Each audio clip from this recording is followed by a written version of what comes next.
Irmãos, é esposo da Raquel, tem uma mocinha, né? É pastor hoje da Igreja de Deus em Riacho Fundo, Brasília. Tem feito um trabalho brilhante ali e por onde Deus tem o enviado. Também esteve cursando fora no seminário em Quito, né, no Equador. E hoje é um dos pastores que são utilizados como intérprete dos pregadores internacionais que vêm. E é uma alegria tê-lo aqui conosco, em nome de Jesus. Eu quero que vocês estendam suas mãos para cá.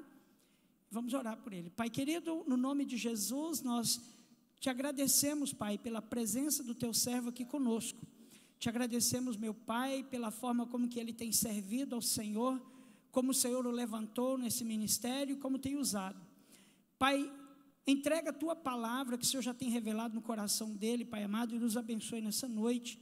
É no nome de Cristo que nós oramos e te agradecemos, em nome de Jesus. Amém? Bispo Bruno. A paz do Senhor, igreja. Que alegria estar aqui com os irmãos e poder rever meu querido amigo Bispo Osiel, a sua esposa, a pastora Selma. Há muitos anos, realmente eu queria estar com os irmãos e aprove a Deus o dia de hoje estarmos para ministrar a palavra de Deus. Tem crente feliz aí com Jesus? Dá um glória a Deus para eu te ouvir. Eu trago um abraço da minha esposa Raquel, da minha filhinha Rafaela, que não vieram nessa ocasião, porque eu inventei, estava falando com o Bispo Zé, eu inventei de sair lá de Brasília de moto para vir para cá. Eu falei, eu quero ter uma emoção, como se vida de pastor não fosse emocionante, né? Eu falei, não, eu preciso ter uma emoção. Estou no meu auge de 38 anos de idade e eu quero aproveitar que eu já estou entrando na crise dos 40 e inventar alguma coisa. E inventei de comprar uma moto para desbravar esse mundo. Então, quando eu estou estressado, eu pego a moto e saio por aí, né? E agora, desde terça-feira mais ou menos, eu tirei uma folga da igreja local e eu também trago um abraço da Igreja de Deus do Riacho Fundo para os irmãos aqui. Está rolando o culto lá e eu estou aqui na Igreja dos Irmãos. Feliz, irmãos, feliz porque pude descansar bastante. Passei o dia de ontem, assim que eu cheguei, descansando bastante no hotel. O dia de hoje também eu precisava disso. Estou renovado para a glória de Deus. E depois de algumas horas de viagem de moto, a coluna começa a reclamar e você percebe que já não está mais tão jovem como antigamente, né? E depois de casado você ainda ganha uns quilos a mais. Então a coluna está começando a reclamar das peraltices que a gente inventa. Muito bom, irmãos. Abra a sua Bíblia no livro do profeta Daniel.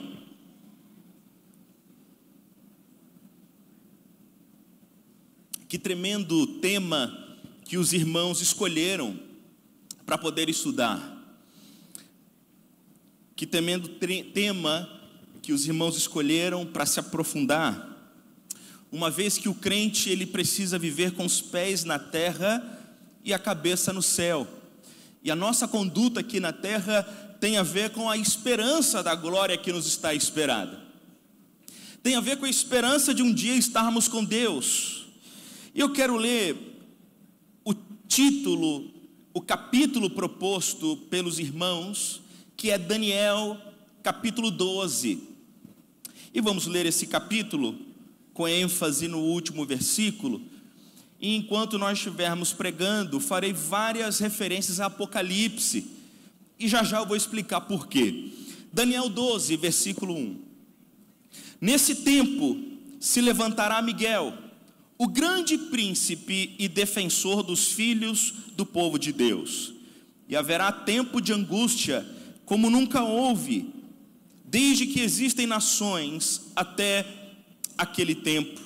Mas naquele tempo o povo de Deus será salvo, todo aquele que for achado inscrito no livro. Muitos dos que dormem no pó ressuscitarão, uns para a vida eterna e outros para vergonha e horror eterno. E os que forem sábios resplandecerão como o fulgor do firmamento. E os que conduzirem muitos à justiça brilharão como as estrelas, sempre e eternamente. Quanto a você, Daniel, encerre as palavras e cele o livro até o fim. muitos correrão de um lado para o outro, e o saber se multiplicará. Então eu, Daniel, olhei, e eis que outros 2 estavam em pé às margens do rio, um de cada lado. Um deles perguntou ao homem vestido de linho, que estava sobre as águas do rio: quando se cumprirão essas maravilhas? Então ouvi o homem vestido de linho, que estava sobre as águas do rio. Ele levantou a mão direita e a esquerda ao céu, e jurou por aquele que vive eternamente, dizendo: passarão um tempo, tempos e metade de um tempo, e quando tiverem acabado de destruir o poder do povo santo, estas coisas todas se cumprirão. E ouvi, mas não entendi. Então perguntei: meu Senhor, qual será o fim dessas coisas? Ele respondeu: siga o seu caminho, Daniel, porque essas palavras estão encerradas e seladas até o tempo do fim. Muitos serão purificados, limpos e provados, mas os ímpios continuarão na sua impiedade, e nenhum deles entenderá, mas os sábios entenderão. Depois do tempo em que o sacrifício diário for tirado, e a abominação desoladora for estabelecida, haverá ainda 1290 dias. Bem-aventurado o que espera e chega até 1335 dias. Quanto a você, siga o seu caminho. Em outras versões, tu, porém, vá até o fim. Você descansará, e ao fim dos dias se levantarás para receber a sua herança. Amém. Meus irmãos, eu tenho e quero começar aqui com algumas perguntas incômodas até. Quando a trombeta soar, você irá se alegrar ou entrará em desespero? Quando ele voltar e o fim chegar, Jesus voltará por você ou contra você? A vinda final de Jesus é uma festa aguardada por você ou é uma agonia não desejada? Perdoe, irmãos, mas eu tenho uma triste constatação. Muitos, talvez, dos que estão aqui, talvez não da Igreja de Deus aqui em São Luís de Montes Belos, mas muitos dos que escutam a palavra de Deus não entenderão, não escutarão e não darão ouvidos, e naquele grande dia serão lançados no fogo. Muitos destes que estão certos, que estão diante do Senhor hoje, chegará naquele grande dia e baterão na porta dizendo: Senhor, abra-nos a porta. E o Senhor vai dizer: desculpe, eu não sei quem sois. O livro de Daniel sempre é citado quando nós estudamos escatologia, que aliás é o tema central dessa série de mensagens. Porque a partir do capítulo 7 de Daniel ele salta de um gênero literário profético diretamente para o gênero literário apocalíptico. E por que isso é importante? Porque assim como na Bíblia você encontra textos em gênero narrativo, poético, profético, sapienciais, e são conhecidos da maioria, Daniel, ele é escrito em duas partes, em um gênero literário profético, e que os irmãos já conhecem muito bem, que Isaías foi escrito, Jeremias também, e outros dos profetas principais, maiores e menores, escreveram nesse estilo literário. Só que aqui Daniel, ele está em uma fase de transição literária do gênero literário profético para o gênero literário apocalíptico. E ele utiliza um recurso especial para escrever, justamente quando Israel também está em uma transição histórica entre dominação babilônica e logo depois a dominação do Império Persa.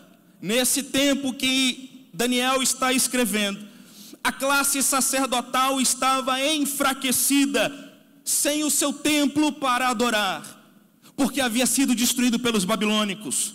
Nesse tempo de Daniel, a classe profética estava desacreditada, porque onde estava, afinal, o cumprimento das promessas? E assim, onde está o Deus das promessas?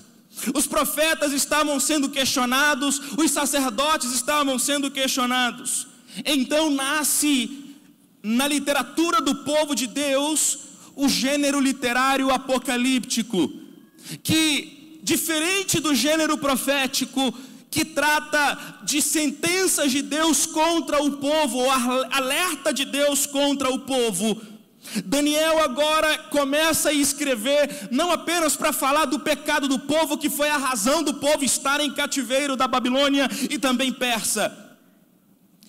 Aqui o gênero literário não fala de castigo de Deus para o seu povo, mas a justiça de Deus contra o povo que persegue o povo de Deus, como a justiça final do Senhor contra os inimigos do povo de Deus.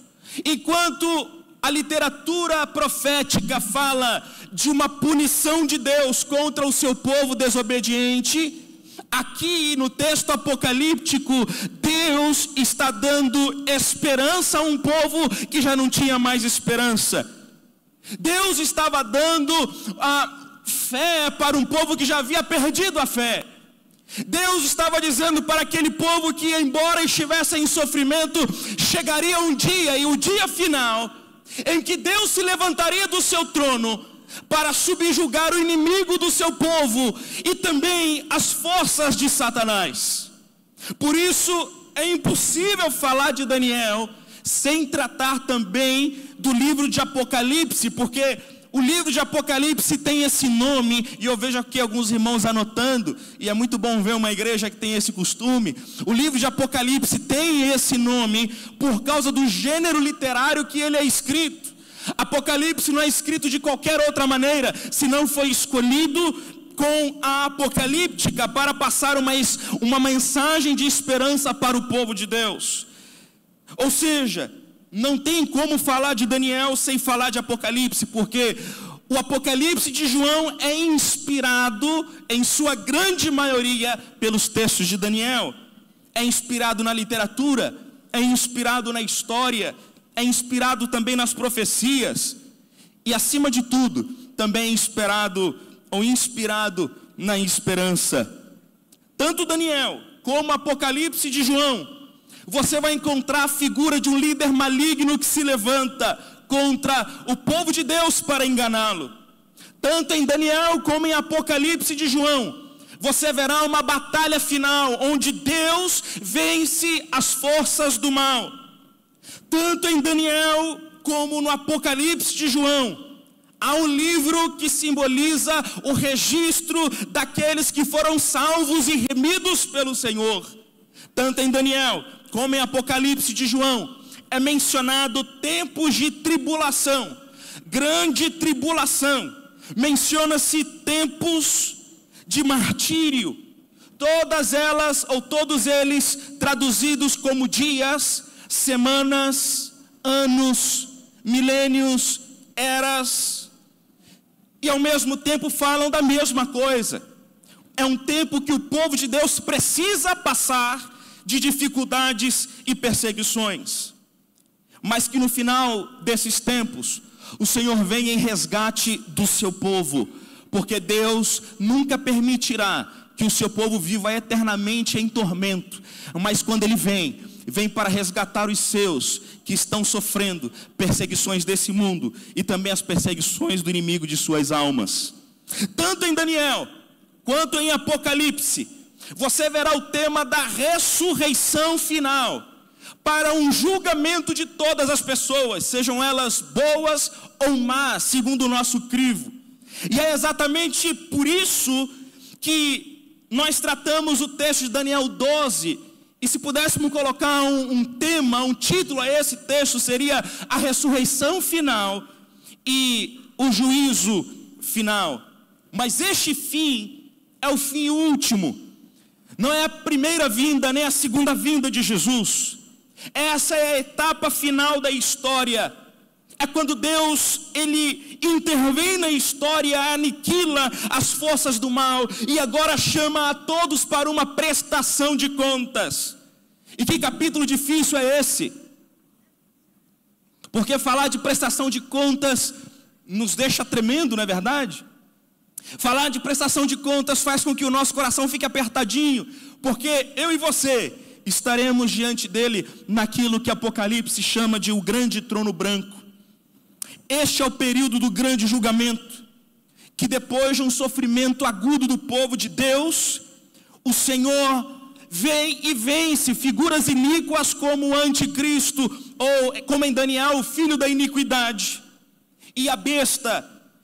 E o período chave do capítulo que me toca nessa noite é o período de sofrimento que a igreja passa e a redenção do seu povo, quando Deus destrói o maligno e julga todos e salva aqueles que têm a marca do sangue de Jesus. E eu quero saber se você nessa noite carrega com orgulho a marca do sangue de Jesus sobre sua vida, os méritos de Cristo sobre você. Você pode dizer: Senhor, muito obrigado por Jesus Cristo na cruz do Calvário. O tema central aqui é ressurreição e juízo final. Assim sendo, aqui o texto de Daniel, no Apocalipse de Daniel, tem uma só intenção: colocar no coração do povo que estava sofrendo a paciência e a perseverança, porque o Senhor se levantaria do seu trono e colocaria por fim todas as dores e todas as perseguições que o seu povo estava passando. E nessa noite eu peço sua permissão para fazer uma pequena revisão sobre aquilo que antecede esse final total, até porque esse é meu último tema, e esse último tema tem a ver com a ressurreição e o juízo final. Sempre existiu, meus irmãos, a seguinte pergunta: para onde eu irei depois da minha morte? Sempre houve a seguinte pergunta: para onde a minha alma vai? Ou o que acontece com o meu corpo depois que tudo terminar? Ou quando Jesus voltar, o que acontece? Vamos para a glória? Veremos ou passaremos pela tribulação? Como será? Quando será? Por que será?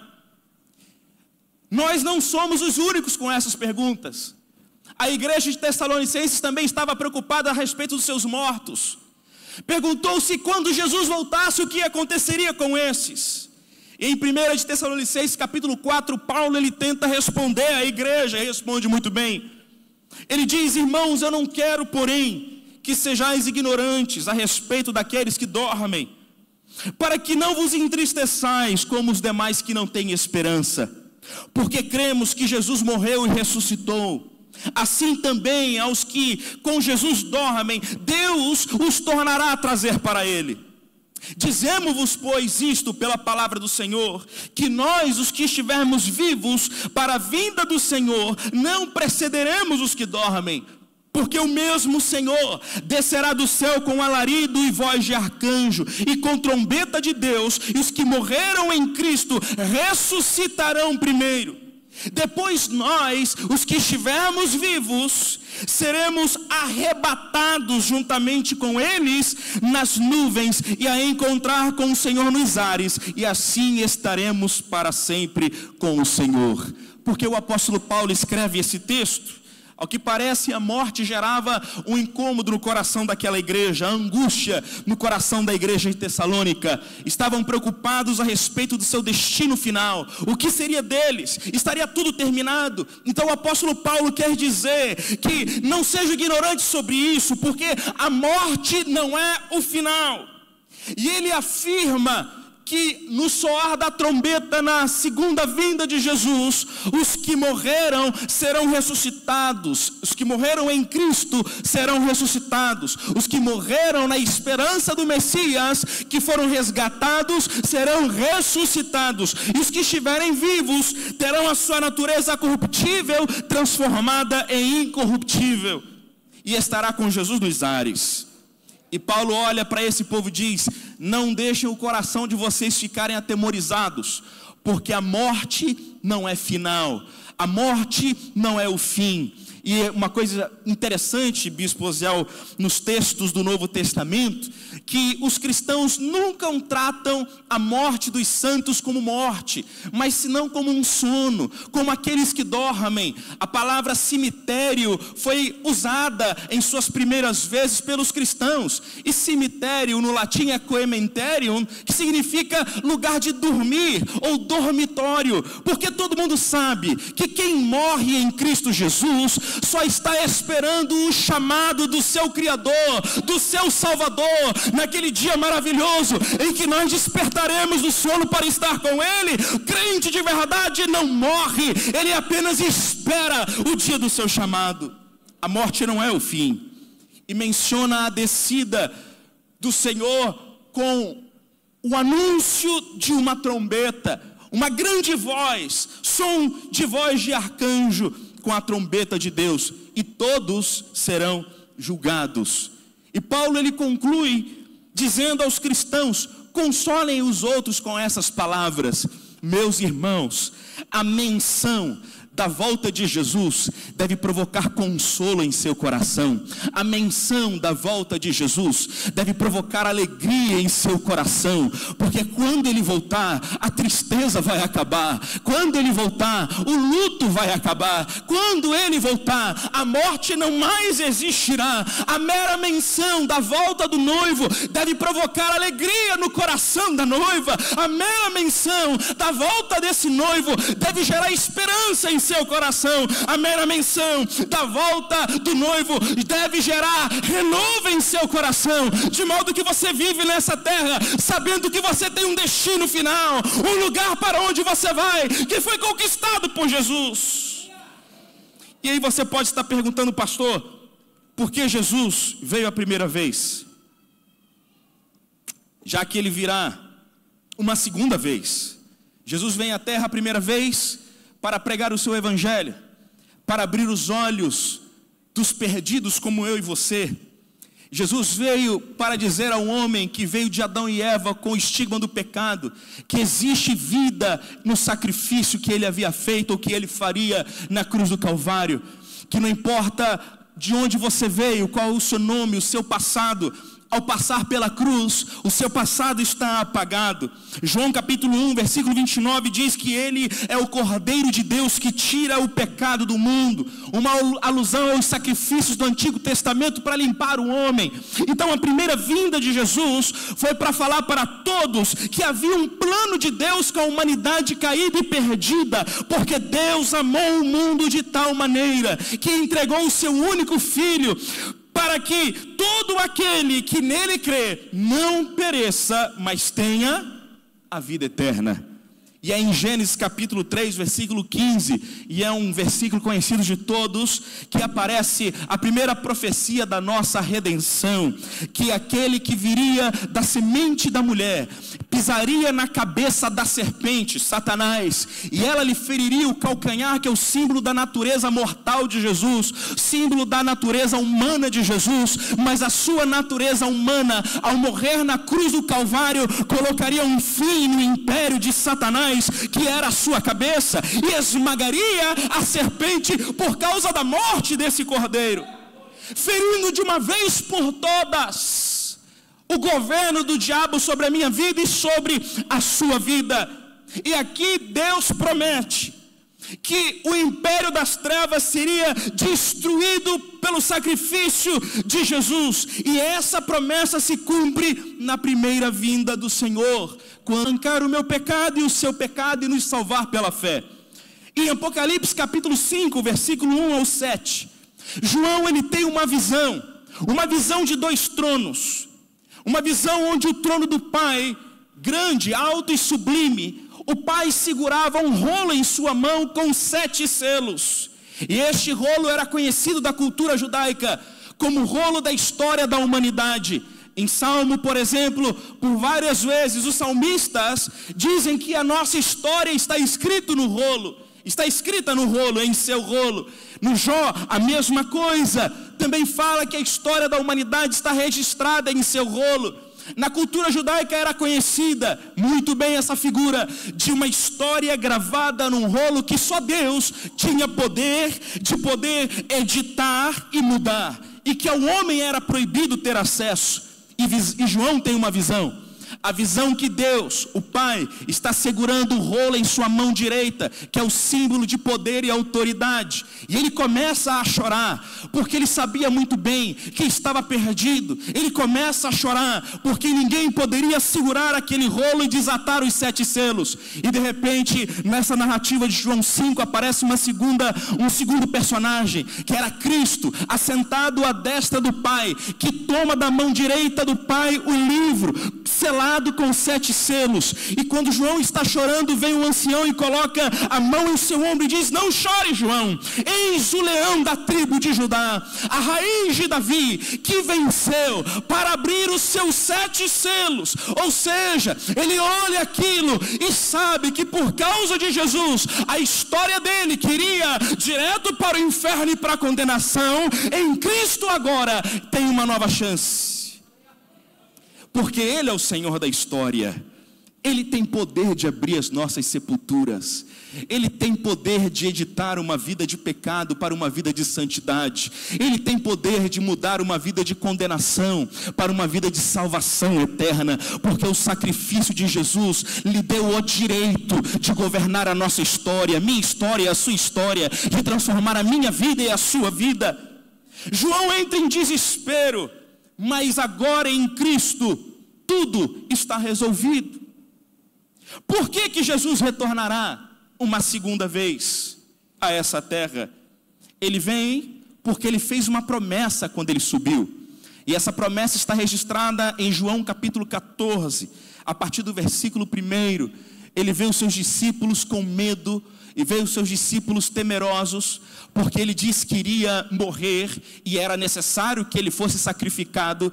E quando ele vê no olho daqueles discípulos a esperança indo embora, ele diz: não se turbe o vosso coração, credes em Deus e também em mim. Na casa de meu pai há muitas moradas. Se não fosse assim, vou-lo teria dito: vou preparar-vos lugar. E quando eu for e vos preparar lugar, voltarei e vos receberei para mim mesmo, para onde eu estiver, estejais vós também. Então ele consola os seus discípulos dizendo: eu vou, mas eu voltarei para buscar vocês, eu voltarei por vocês e os levarei para estar comigo. E que coisa maravilhosa, irmãos, temos um Deus que não se contenta apenas de nos criar e nos deixar nesse mundo jogado. Não, Ele vai e prepara lugar para mim, para você, com todo o amor, porque Ele quer nos levar para estar com Ele para sempre.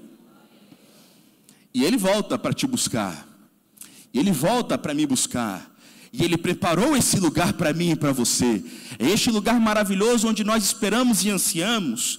O outro motivo que Ele voltará não é apenas para nos buscar, mas Ele volta uma segunda vez, porque Ele irá julgar vivos e mortos. Enquanto a igreja está na eternidade, Ele está acertando as contas com seus juízos aqui na terra. Abre os 7 selos, derrama-se as 7 taças e também tocam-se as 7 trombetas. Juízo atrás de juízo. E o Senhor aqui está ensinando que Ele tem o poder sobre todas as coisas. Enquanto o mundo estará em sofrimento, eu e você estamos lá festejando na glória a vitória da cruz do Calvário, nós resgatados pelo sangue de Jesus. Mas o amor de Deus que estará conosco na comunhão é diferente do juízo aqui na terra, porque depois a graça que foi tirada desse mundo gerará um terror na terra, e Ele virá outra vez, porque Ele quer que você esteja com Ele.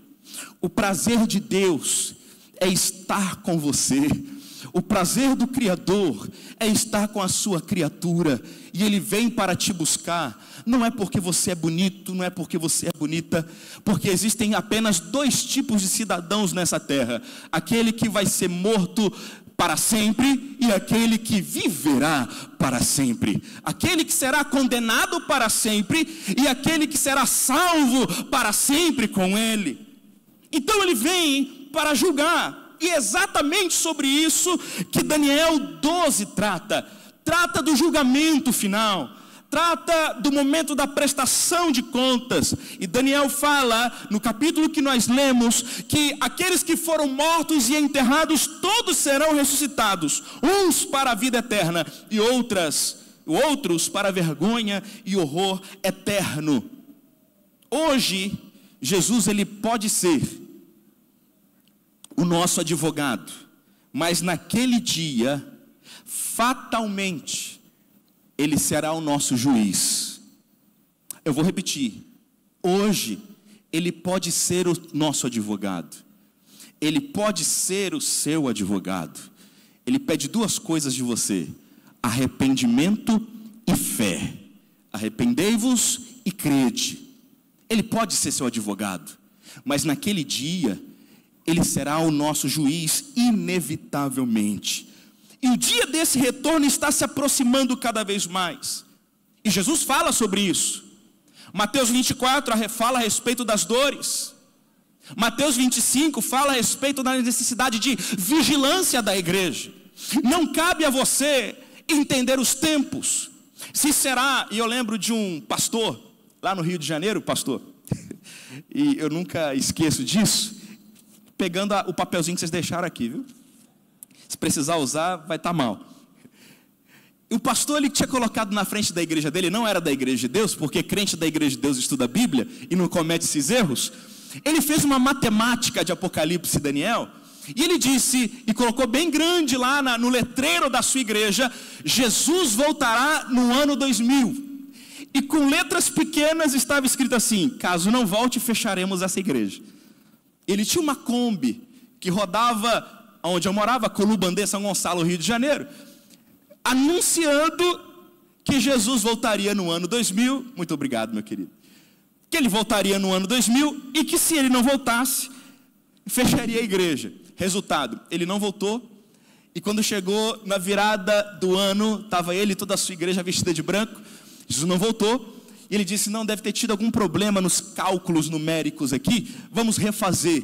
E a conta dava em janeiro, em alguma data de janeiro. Não voltou. Resultado, ele fechou a sua grande igreja, vendeu a sua linda Kombi e Jesus não voltou. Por quê? Porque Jesus não está dizendo: não faça contas. Você não precisa acertar o dia. Conforme a parábola das 10 virgens, a mensagem central é: esteja pronto e pronta para aquele dia que acontecerá. Dia que muitos estarão dormindo, dia que muitos estarão desatentos. Ele vem perto da meia-noite, quando todos estão cansados e afadigados. Ele chegará, mas ele não deixa a igreja desavisada. Diz que ele começa a avisar o seu povo com o sofrimento, guerras, rumores de guerras, fomes, terremotos, calamidades naturais diversas, perseguições, apostasia do seu povo, gente entregues à autoridade ou às autoridades por amor de Cristo, sofrimento, angústia, pestes e pestilência, fala de sol e lua escurecendo, o céu sendo enrolado como um rolo, catástrofes naturais. E é nesse tempo de apostasia final e o abalo de Israel que o anjo tocará a trombeta e ele enviará os seus anjos para recolher os seus santos dos 4 cantos da terra. E aí você vai me perguntar: pastor, como será? Quando será? Quem subirá? Não vou poder responder quando será. E até mesmo o como é um grande mistério, porque Apocalipse e Daniel utiliza-se de figura metafórica e simbólica. Você vai encontrar, tanto em um livro como outro, números, cores, animais ou a mistura dos 3. Períodos de tempo significando, por exemplo, o 10 ao cubo, que dá 1000 anos, como um tempo perfeito. E é difícil a gente falar de exatidão de tempos, de eras, mas para cada era ele dá um tema. A metade dessa era ou desse tempo é de tribulação, a segunda metade é de grande tribulação. Haverá esse tempo perfeito de reinado com o Senhor, com os seus escolhidos, e haverá o tempo de eternidade que não pode ser medido. O evangelho será pregado a todos os povos, mas o dia do fim está chegando. E tão importante quanto a volta é a espera. Porque enquanto Ele não volta, esperamos com esperança. Enquanto Ele não volta, esperando com jejum e oração. Enquanto Ele não volta, esperamos comungando com os irmãos. Enquanto Ele não volta, colocamos nossa vida no altar de Deus. Tão importante quanto a volta é a espera e como nós esperamos. E enquanto nós esperamos, não cruzamos os braços. Enquanto nós esperamos, trabalhamos e servimos àquele que há de buscar um dia a sua igreja. Pastor, e como estará o mundo no final dos tempos? Quando Pedro, o apóstolo, ele fala sobre a segunda vinda, ele diz que quando perceberem que tarda em vir, muitos zombarão, dizendo: onde está a promessa de sua vinda? Irmãos, não se engane, Jesus volta. De um jeito ou de outro Ele volta. Ou a sua vida será tirada uma hora, ou chegará o tempo em que você será transformado da sua corruptibilidade para a incorruptibilidade. Ele voltará. E quando Ele voltar, muitos estarão dizendo que isso é história da carochinha. Muitos estarão dizendo que isso é mensagem de ameaça do pastor, para que o povo esteja firme, orando e entregando seus dízimos. Mas para quem conhece Jesus, sabe que esse tempo está chegando, e esse tempo chegará para a alegria da sua igreja, para a vitória final do seu povo. Haverá ridicularização sobre essa ideia, mas os que são dele sabem que esse dia chegará e não demorará. E os céus e terra que agora existem e serão reservados para o fogo, e um novo céu e uma nova terra espera a mim e espera a você. Pedro está dizendo, é uma realidade inevitável.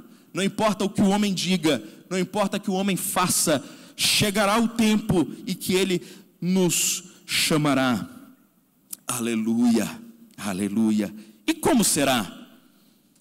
Diz a Bíblia em Apocalipse capítulo 1, versículo 7, que Ele virá e o céu se rasgará e todos o verão.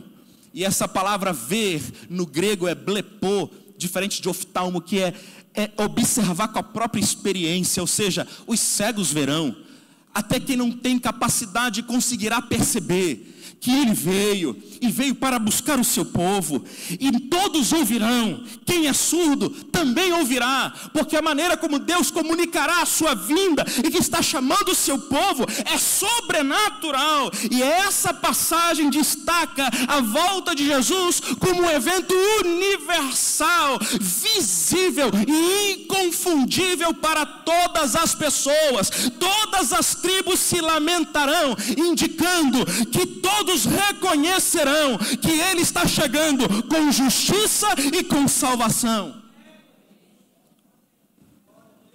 A ressurreição dos mortos acontecerá. E teve um jovem da minha igreja que falou: pastor, e aquele que foi cremado, como é que vai ser isso aí? É o tipo de pergunta que todo pastor escuta. Irmãos, deixa para Deus resolver esse problema, porque ressurreição é um grande milagre. Ressurreição não é obra humana.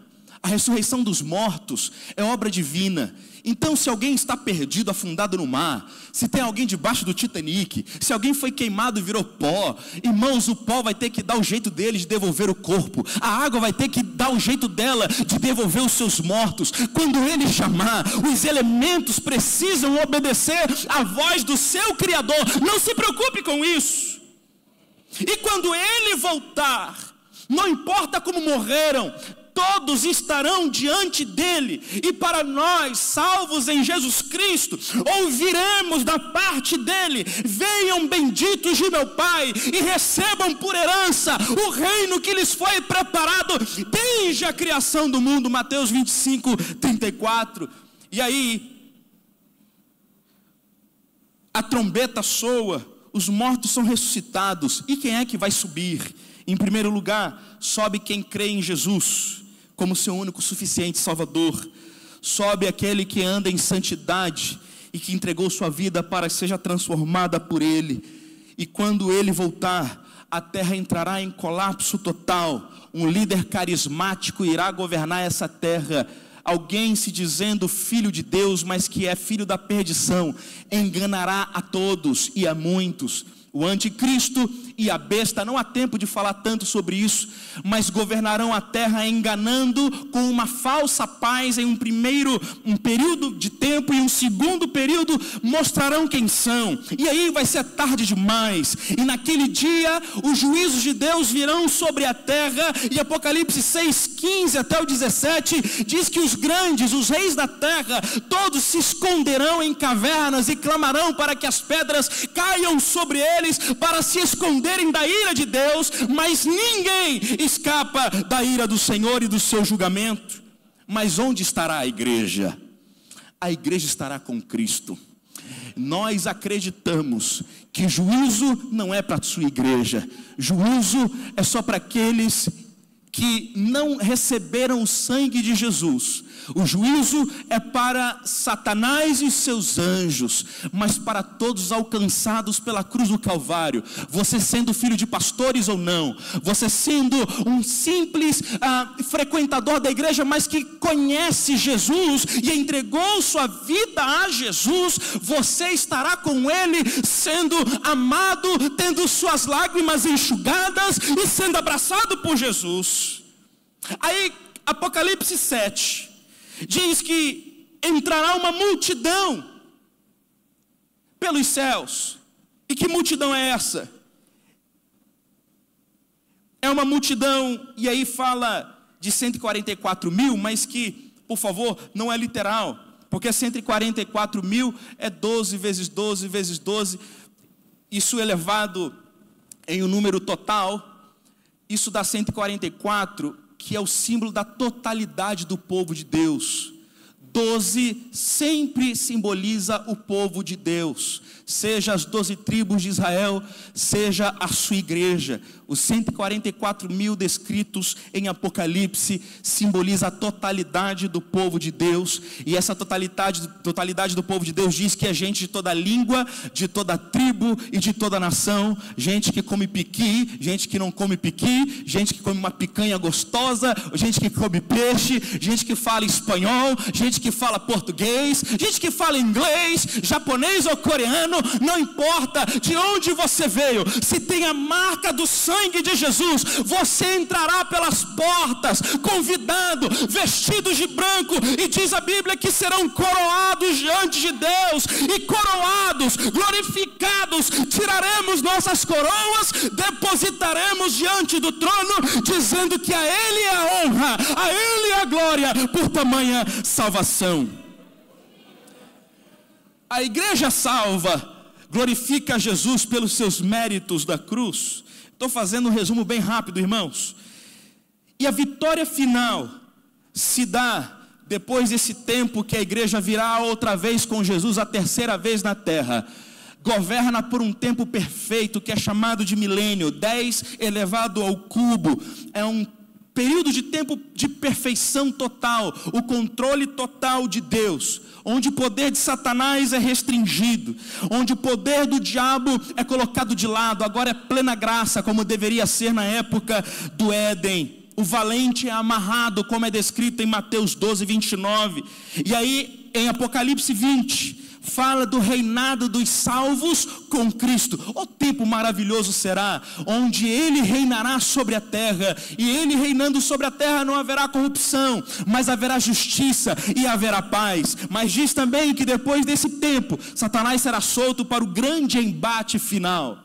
E nesse embate final, diz, e vou pular bastante, a tal da guerra do Armagedon, Armegido no hebraico, a batalha em Megido, diz que Jesus ele descerá, colocará os seus pés sobre o Monte das Oliveiras e a partirá em dois,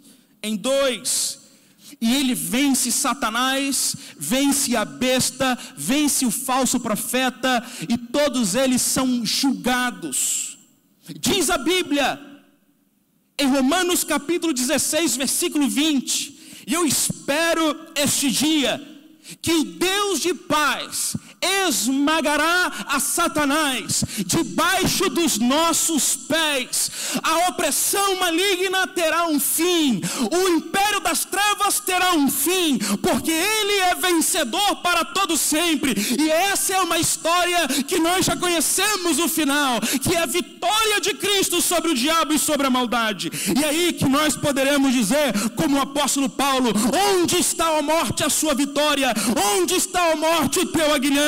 Nos lembra aqui, irmãos, que a vitória é sobre Jesus, é de Jesus sobre a morte na cruz do Calvário.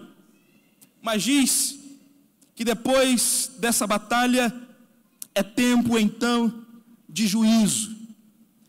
E Daniel, ele trata justamente sobre isso. Quando todos são ressuscitados, os filhos da justiça e os filhos da perdição, os que estão condenados e os que foram absolvidos pelo sangue de Jesus, todos serão chamados para estar diante desse tribunal que Apocalipse chama, no capítulo 20, versículo 11 em diante, chama de o julgamento do grande trono branco. Grande porque esse governo é universal, ele é soberano. Grande porque é a autoridade total sobre toda a criação. Branco porque é o caráter desse julgamento. Diz que ele é santo, e se ele é 3 vezes santo, santo, santo e santo, quem vai julgar é 100% justo. Quem vai julgar é totalmente santo. Aquele que vai julgar, ele tem pureza total. Logo, o seu julgamento não é apenas de boca, mas também de natureza. E ele jamais cometeria uma injustiça. E diz que perto desse trono, tanto Daniel 12 como Apocalipse, tem alguns livros, e o livro perto desse trono.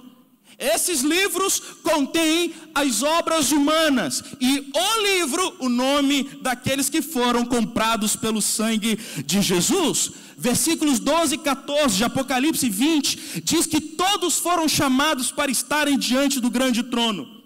E diante do grande trono, todos estarão de pé para ouvir aquilo que aquele que está assentado sobre o trono tem a dizer. E eu quero fazer uma pergunta incômoda, mais uma nessa noite.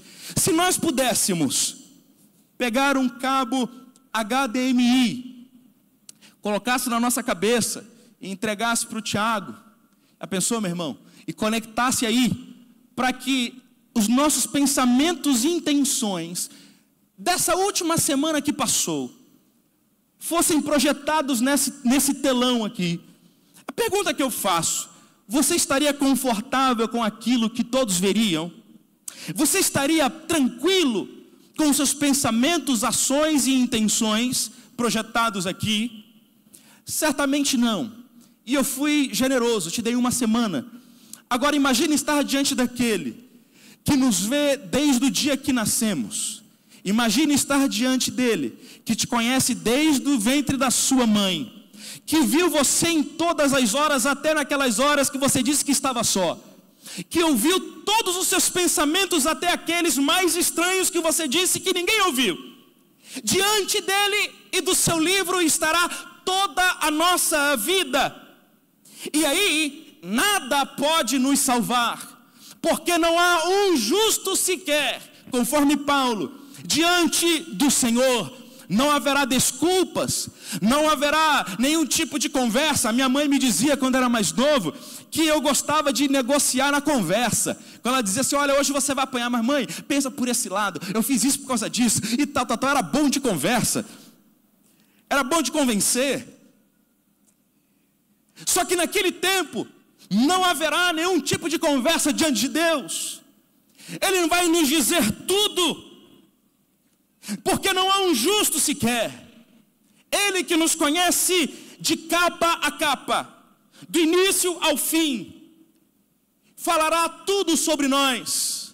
E quando tudo parece perdido, e eu sei que talvez o seu coração esteja tremendo nessa hora, e não importa como você está vestido, se de terno e gravata ou de calça jeans, todos nesse momento sentir o seu coração tremendo de temor. Porém, graças a Deus por Cristo Jesus, que não tem nada a ver com as minhas obras. Tem a ver com o nome estar registrado ou não no livro da vida. E esse nome está escrito com sangue. Foi colocado com sangue de Jesus. O mal não pode apagar. Nada pode apagar. Aliás, quem nos separará do amor de Deus que está em Cristo Jesus, o nosso Senhor? E quando o desânimo bater na frente do homem e da mulher que está ouvindo as suas obras, pode contar que no livro da vida o nosso nome está escrito. E não tem a ver com as minhas obras, tem a ver com as obras de Cristo. E aquele julgamento vai sob absolver por causa das obras de Jesus.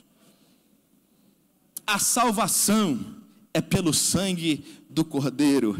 E no final do versículo 14 e do versículo 15 diz que ao abrir o livro e consultar os nomes dos que estavam ali, quem estava no livro foi colocado para a sua direita, para o descanso eterno e a alegria eterna. E quem não estava com o seu nome ali, foi colocado para a condenação eterna. Aqueles que estão em Cristo não estão mais sobre condenação. É importante que você saiba disso. E nada pode te separar do amor de Deus que está em Cristo Jesus. E quando tudo parece perdido, a única coisa que você pode se apegar diante do juízo de Deus não é em suas boas obras, não é no seu título eclesiástico, é se o seu nome está escrito no livro da vida. A grande vitória da igreja não é o templo que ela possui. E eu fiquei impressionado com a beleza desse templo. Eu digo que nem Salomão, eu não vou exagerar, mas que templo lindo. Nós estamos fazendo um projeto para construir uma igreja de 1000 pessoas para a Igreja de Deus no Riacho Fundo.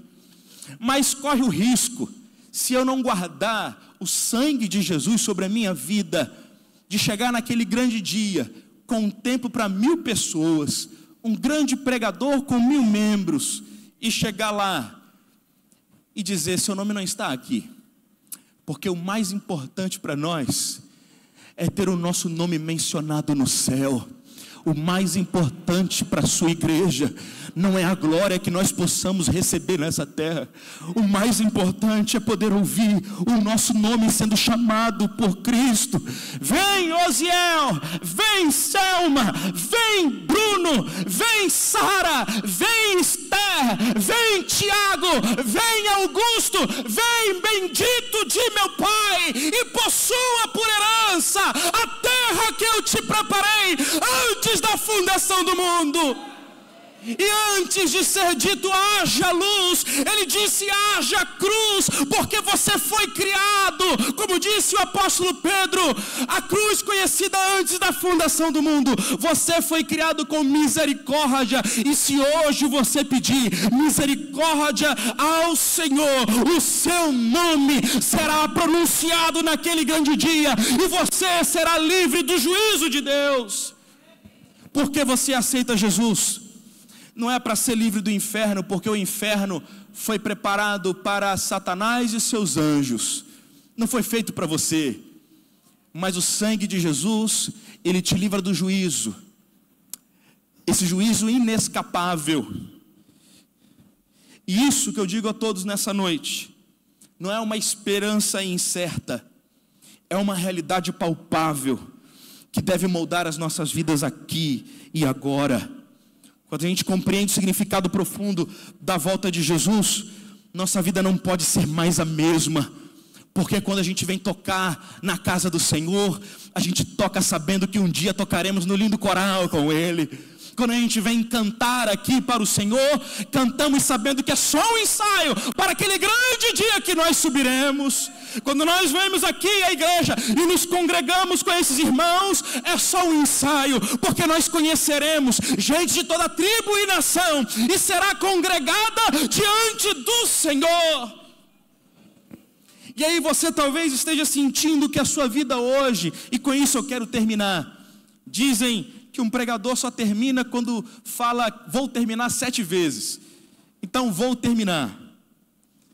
Romanos 8, 38 e 39 é um trecho muito amado por mim e citado nas Escrituras, que declara a segurança no amor de Deus, e eu quero que você guarde isso no seu coração.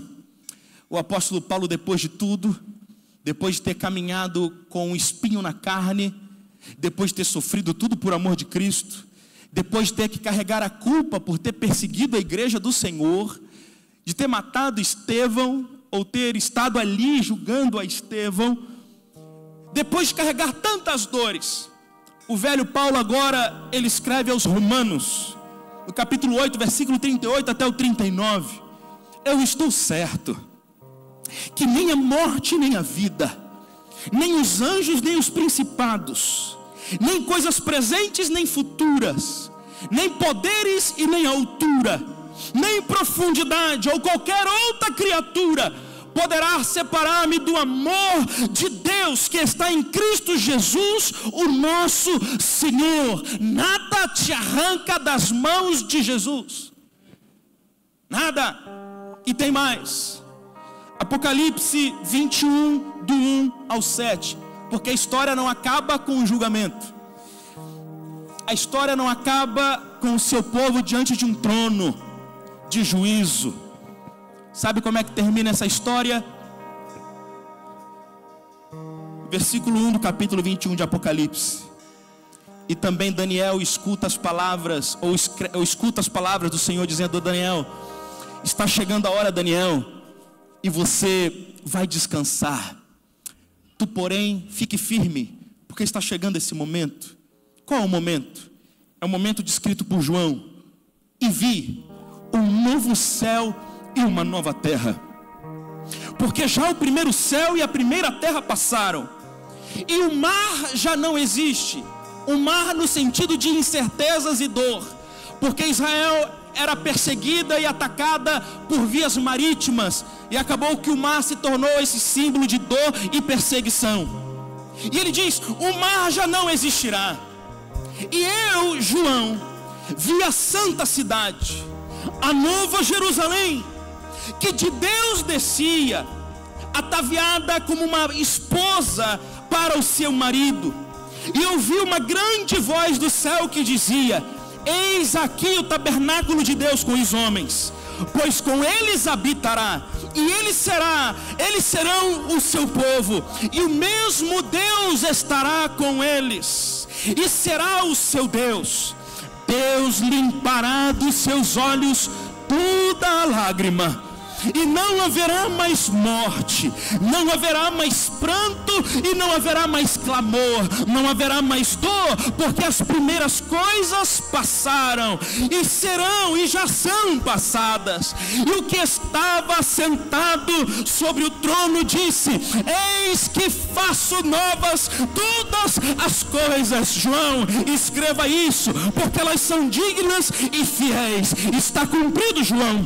Eu sou o Alfa, eu sou o Ômega, o princípio e o fim. A quem quer e vir a mim e tiver sede, eu darei de graça a água da vida, e quem vencer herdará todas as coisas, e eu serei o seu Deus, e ele será o meu filho. E eu encerro, e para terminar, e termino mesmo, encerro de verdade com o texto de Daniel 12:13. Quanto a você, siga até o fim. Na versão da hora atualizada: tu, porém, vai até o final, não te desvie para a esquerda e nem para a direita. Você, porém, guarde a marca do sangue de Cristo, mantenha viva o fogo, a chama do Espírito Santo, porque quando Ele voltar, Ele quer encontrar uma igreja que está pegando fogo, está iluminando, que seja sal e luz nessa terra. Quanto a você, siga o teu caminho até o final. não desista no meio do caminho, ser fiel até a morte, e dar-te-ei a coroa da vida. Quanto a você, Daniel, quanto a você, Sara, quanto a você, Tiago, ser fiel, aguenta mais um pouco, porque aquele que virá não tardará, e você descansará ao fim de todas as dores, de tudo aquilo que te faz chorar, de tudo aquilo que te faz sofrer. Você descansará e você se levantará do seu leito de dor, da sua depressão ou da tua ansiedade, e receberá a herança que está sendo preparada para você desde a fundação do mundo.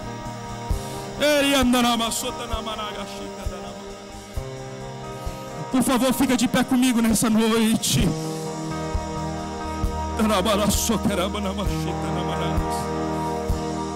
Aleluia.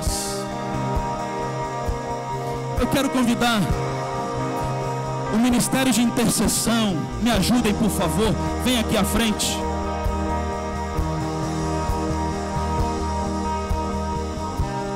Nós queremos orar por você nessa noite,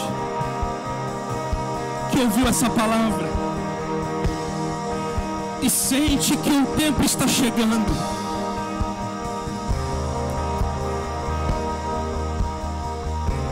Essa palavra é para você. O final do livro de Apocalipse está escrito no versículo 20, no último capítulo. Aquele que testifica essas coisas diz: certamente cedo venho. Ora vem, Senhor Jesus. Ora vem, Senhor Jesus. Ele está vindo, Ele está chegando. Feche seus olhos agora, nesse momento. Quero convidar você a passar aqui à frente e receber essa oração de imposição de mãos. Porque veja, Deus tem uma promessa maravilhosa com a sua igreja. E talvez hoje seja um dia de você acertar as contas com o Cordeiro de Deus. Sai do seu lugar agora e esteja diante de um intercessor desse e fala: Senhor, tem misericórdia de mim, que sou pecador e estou perecendo. Eu preciso da sua infinita misericórdia. Não sei, bispo, como é que se faz aqui, se é a entrada de um lado e sai pelo outro. Como é que o Senhor organiza aqui? Como é que funciona? Eles entram por aqui e saem por aqui? Amém. Os irmãos entrarão por aqui e sairão por aqui, tá bom?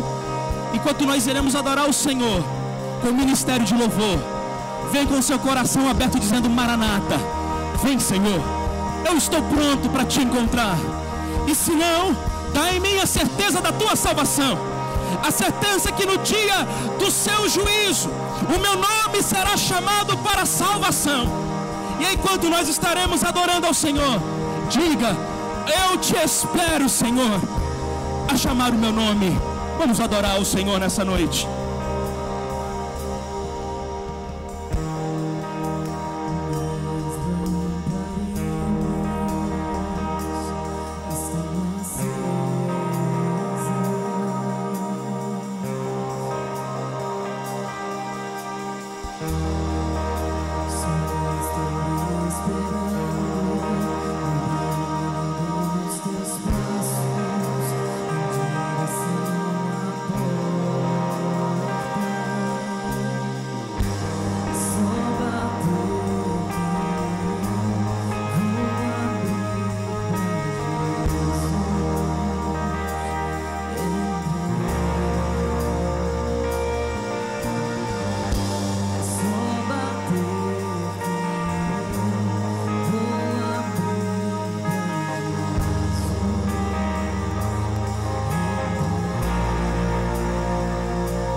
Vestes brancas, estou só te esperando.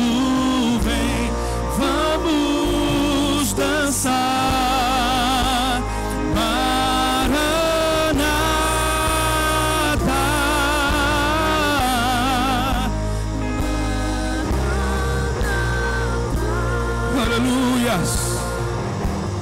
Aleluia, Senhor, nós esperamos esse dia maravilhoso. Aleluia.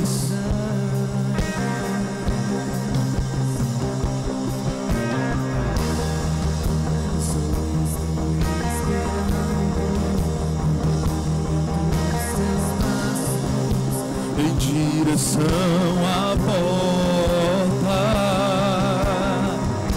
é só bater que eu vou abrir pra você entrar.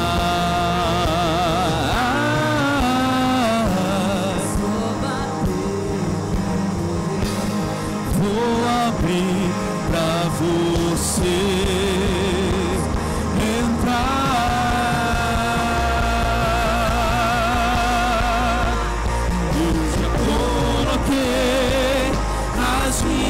vestes brancas, estou só te esperando. Vamos dançar,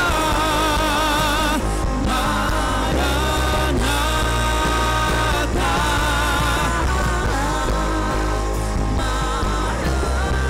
aleluias. As minhas vestes brancas, estou só te esperando. Vem, vamos dançar, Maranata,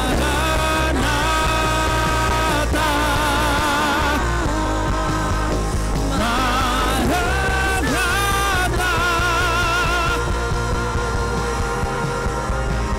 Escutem nessa noite. Você que entrou aqui nessa noite e sente uma necessidade de reconciliar-se com Cristo Jesus, que sente a necessidade em seu coração de entregar a sua vida totalmente ao Senhor, e você entendeu que Ele preparou um lugar para você e Ele vem te buscar, mas existem pendências que você precisa resolver com o seu Criador. Hoje é dia de você se reconciliar com Ele. Há alguém aqui no nosso meio que ouviu essa palavra, não importa onde você está, e que quer reconciliar-se com Jesus, ou entregar a sua vida ao Senhor. Como tem alguns irmãos adorando a Ele com a mão levantada, eu só vou te pedir que você sacuda a sua mão para ver onde você está, que eu quero orar por você. Pastor, eu quero voltar para Jesus, eu quero entregar minha vida a Ele. Faz um sinal aí para eu te ver, porque eu quero poder orar por você. Pastor, eu quero entregar minha vida a Jesus. Só faz um sinal para eu te ver. Não estou conseguindo te ver. Vem aqui à frente se tem alguém que quer entregar a sua vida a Jesus, que eu quero poder orar por você. Quero voltar para Jesus hoje, pastor. Eu quero ser contado com Ele naquele grande dia. Eu quero que meu nome esteja escrito no livro da vida. Se há alguém que quer entregar a sua vida a Jesus, corra aqui para eu poder orar por você. Esse é o seu tempo, esse é o momento. Ele está chamando você para a salvação. Então abra o teu coração para Jesus. Se não há ninguém, que o Senhor te dê uma chance, que Ele te dê uma oportunidade, porque um dia nós ouviremos que estamos aqui, a voz daquele que me chama. Glória a Deus, muito obrigado, em nome de Jesus. Agora é o Senhor. Pode morar aqui, tem fogo nos olhos. Eu não imaginava que era lindo assim, que era lindo assim. Meu novo esperado, eu abro a minha casa. Canta, igreja. Pode morar aqui. Pode, Senhor. Pode morar aqui, Senhor. Tem fogo nos olhos. Eu não imaginava que era lindo assim, que era lindo assim. O meu novo esperado, eu abro a minha casa. Pode morar aqui. Pode morar aqui. Tem fogo nos olhos. Eu não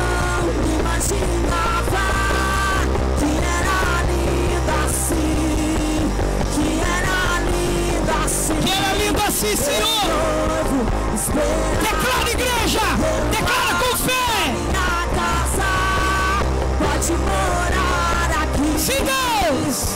Pode morar aqui. Espírito Santo de Deus. Maranata, Maranata.